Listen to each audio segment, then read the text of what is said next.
Recently, Turkey announced that it plans to join BRICS. This was made known by the spokesman of the Turkish President, Omer Celik. He said, "Our president has already expressed multiple times that we wish to become a member of BRICS, and our request in this matter is clear, and the process is proceeding within this framework." Now, the reason why this is a big news is that Turkey is a member of NATO and also an aspiring member of the European Union. So the big question is, why does a country that is seemingly allied to the West plan to join BRICS, an organization that is an alternative to Western organization? Let's find out. As an individual, there is nothing unusual when you decide to go for an alternative when something you want is not accessible, right? Well, this is what is happening with Turkey, the European Union, and BRICS.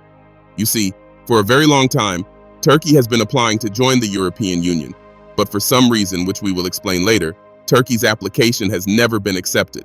So, as any sensible individual would do, Turkey has decided to explore another alternative to the European Union, namely BRICS.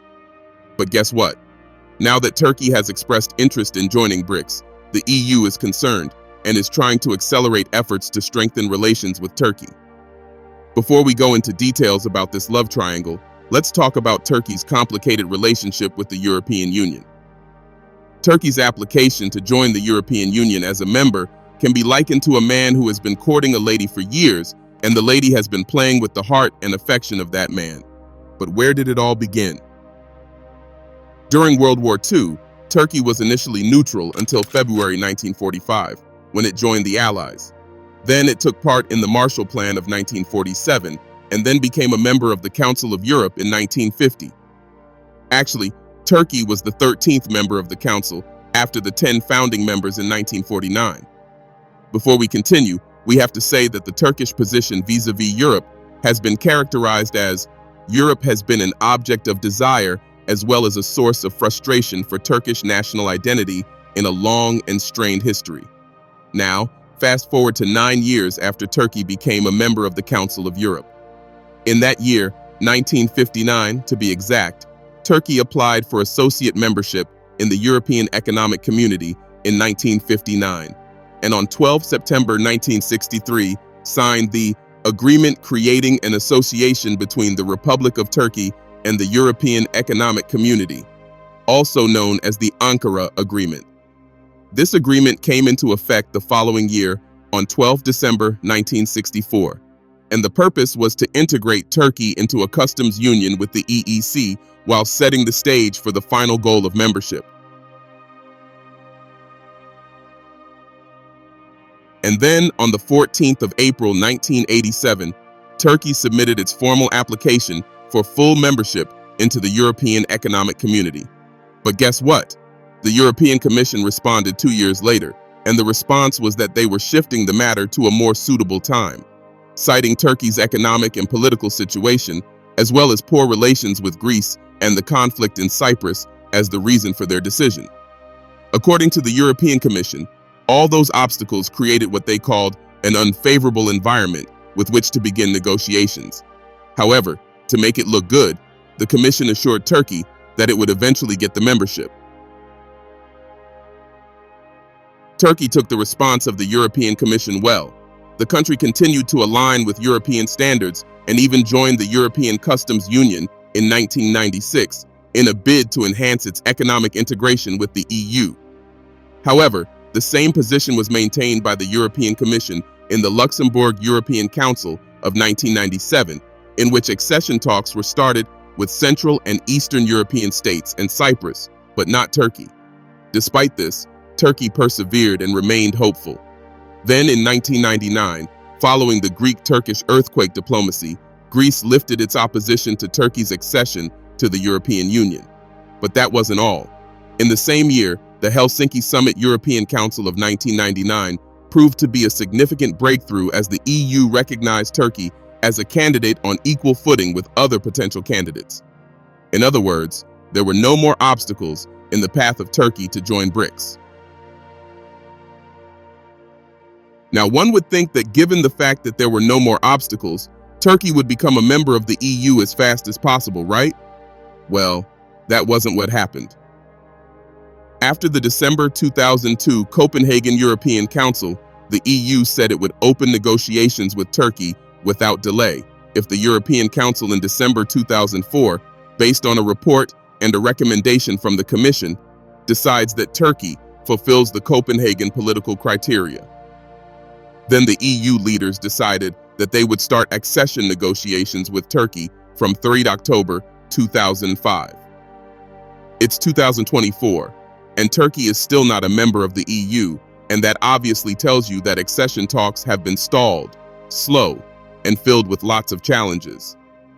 As of 2021, only 16 of the 35 negotiation chapters have been opened, with just one chapter completed and another provisional closed. So, why has the EU been reluctant to grant membership to Turkey? EU member states, specifically France and Austria, have raised concerns about Turkey's human rights record, democratic backsliding, and press freedom. These concerns further heightened after the 2016 failed coup and the subsequent constitutional changes under President Erdogan, which have centralized power and limited democratic freedoms. Another concern that has been raised by the EU is the ongoing conflict between Turkey and Cyprus. According to the EU, Turkey's full membership status in the EU will only be granted when there is a resolution to the conflict. Turkey's military presence in northern Cyprus and territorial disputes with Greece also complicates the accession process. In addition to this, there is also concern about Turkey's cultural and religious identity, which is different from that of the rest of Europe. Specifically, Turkey's Muslim majority population, which has fueled debates about the country's capability with the EU's secular and liberal values.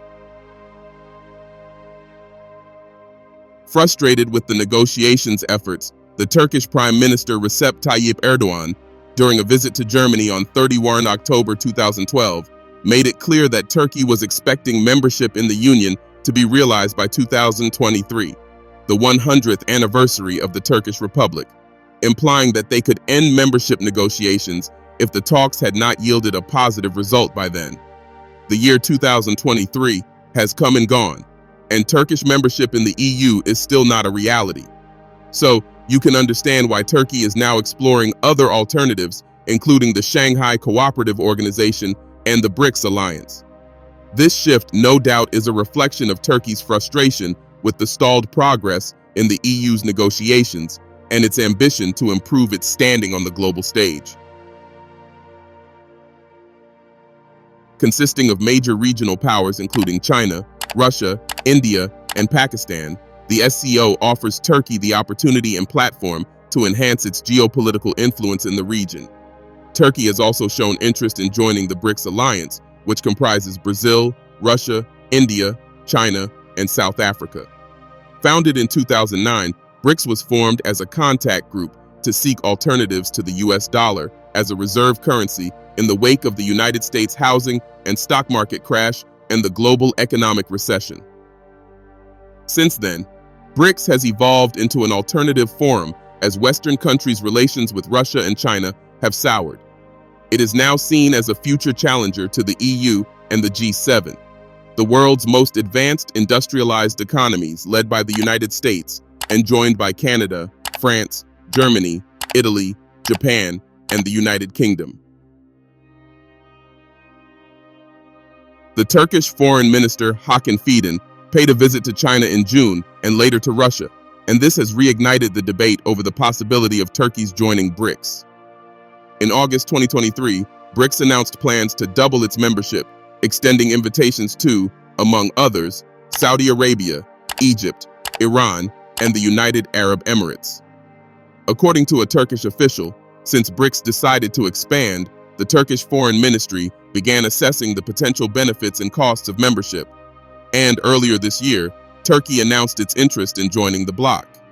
If Turkey's bid is successful, it would become the first NATO ally to join the bloc. Since Turkey announced its interest to join the BRICS alliance, its decision has raised eyebrows in European capitals. According to a Turkey official, Turkey is attracted to BRICS because it does not require political or economic commitments or agreements. He said, "We don't see BRICS as an alternative to NATO or the EU.